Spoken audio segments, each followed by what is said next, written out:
Welcome to Independence Day special session of Money Hangout. Today we will talk about your path to financial freedom. But as every week, we talk about some prominent financial issue. We also try and help you understand mutual funds besides answering your question. This is brought to you by Birla Sun Life Mutual Fund and Value Research. It has been 70 years, our country gained independence, and we have gained freedom in so many dimensions of our life. We are so many things have undergone a radical change, and definitely, we are on a we are we live better. We have greater freedom, and but I wonder that too many people have been able to acquire freedom in true sense, financial freedom. Do everyone has access to going by what happened last year, the Jan Dhan scheme, which enabled very basic access of banks to masses. That itself actually leaves us in a different territory, that we have long miles to go. But looking at people who are, there has been different kind of lack of financial freedom. The way this country, the way we were configured as an economy, as a country, the economic system, the government used to take away most of the savings. Uh, it is reflected in the popularity of the Public Provident Fund, the National Savings Certificate, the Post Office monthly income plans, and it is all fine that they are safe. The public sector banks, where we deposit where we actually put most of our money and actually get a term deposit, the bank fixed deposit. That is where most Indian savers park their money. Indian investors, Indian savers, they have not benefited from the growth in the economy because they have not become owners or partners in the businesses which has come about in the last 20, 25, 30 years. The prosperity of Indian companies in general, the prosperity from the opening of the economy, that has not been, Indian savers are not a partners in that. They have always been lending money to either the government and the government or the companies, but dominantly government or the government banks. So we have to, and yeah, we have been a very high inflation economy. Because we were a high inflation economy, so interest rates in absolute terms, when I was getting into work in early 90s, uh, there was a tax-free RBI tax-free bond which was yielding 11% tax-free. Today, looking at those numbers, the prevalent interest rate was 13%. You can actually get deposit that money in a AAA rated fixed deposit of a finance company, and you could earn 13%. So I was just I think of those absolute scales, and when that 30, those high interest rate, because there was high inflation, and so high interest rate, they were actually, in absolute terms, it becomes a great barrier for investors, because when the threshold scale, that is the risk-free opportunity loss that you perceive when interest rates are high, and any time the market, if the market gives 10% return in a year, you will think that you have actually lost money because your deposit would have earned more. So that is the problem of high interest economy.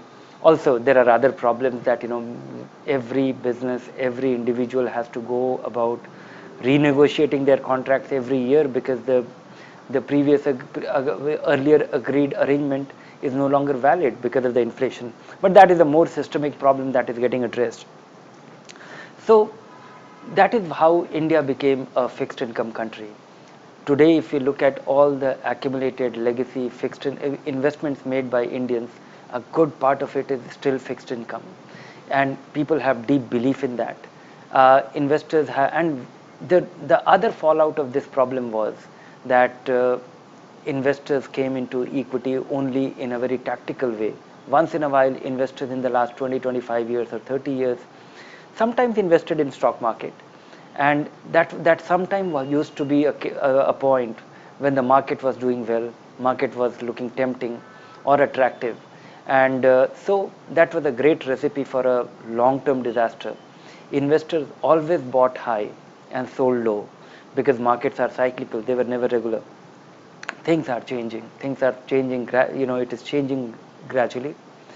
Indian investors have embraced in a limited way the culture of investing in equity, the culture of investing with regularity, in a methodical way, with diversity. They are not no longer the seasonal investor, but the symptoms are very early symptoms.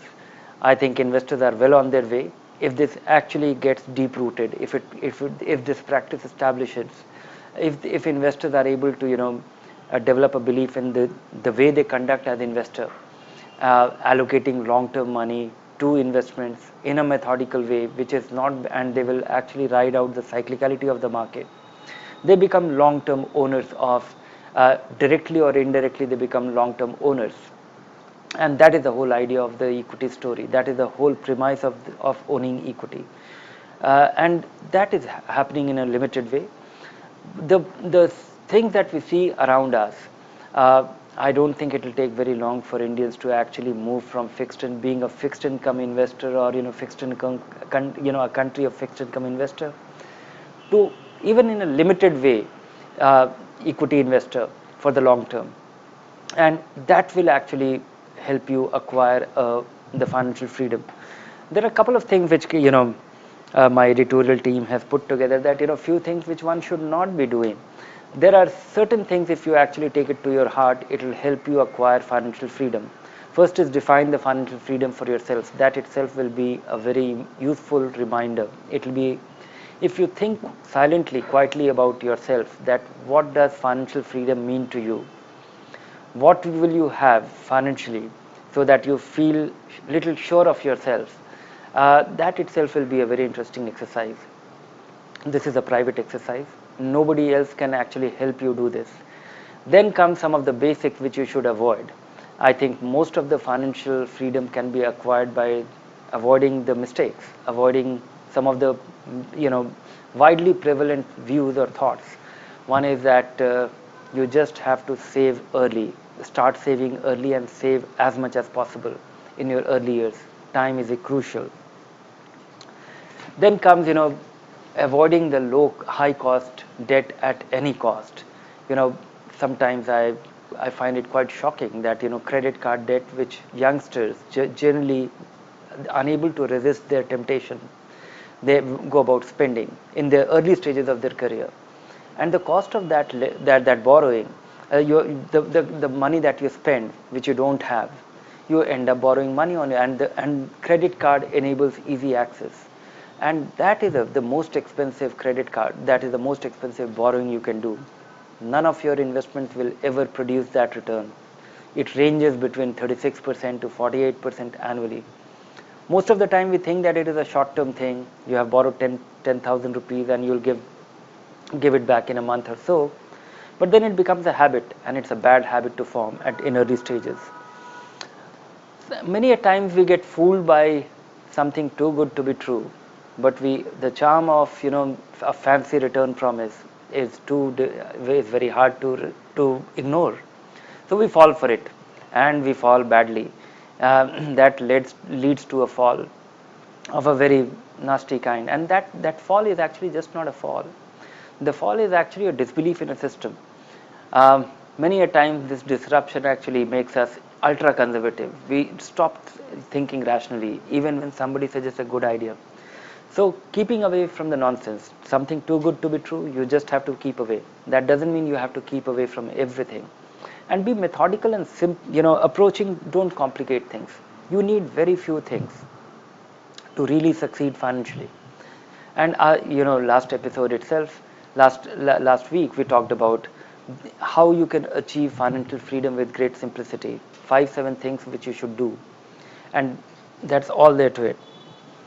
And of course, first and finally, be an optimist, and don't procrastinate.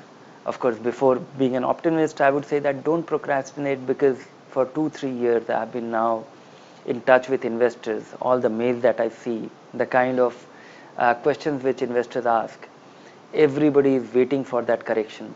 And for some investors, that you will not feel the loss. You will not feel the loss, but it is a huge opportunity loss. There are investors who have waited for this correction for the last 3 years. There are investors who are waiting for the correction for the last 6 months. Either way, you have missed the big moves, because the big moves in the market comes when you least expect it, and that happened when you least expect it, and that has already happened. I don't think investors lose money by not lose as much money in while they are invested as they have lost money waiting for the correction. So if you're, and it doesn't matter to you if you are investing for next 5 and 10 years, the next correction won't be material. So don't procrastinate, be onto a methodical plan, stick to it, and don't try and time it. So, even at the cost of being sounding very repetitive, I would like to reinforce that these are crucial milestone, or crucial learning or belief which you must have to acquire financial freedom. So, and be an optimist, you will succeed. Few things you do well and you succeed, and be very optimistic about the future, because on any span of next 10 years, as I have seen in the last 30-40 years, that if you look at a span of 10 years, we have progressed, and that is the nature of the mankind, humanity. So be optimistic, things will change for the better, and that is one of the primary drivers of equity investments as well.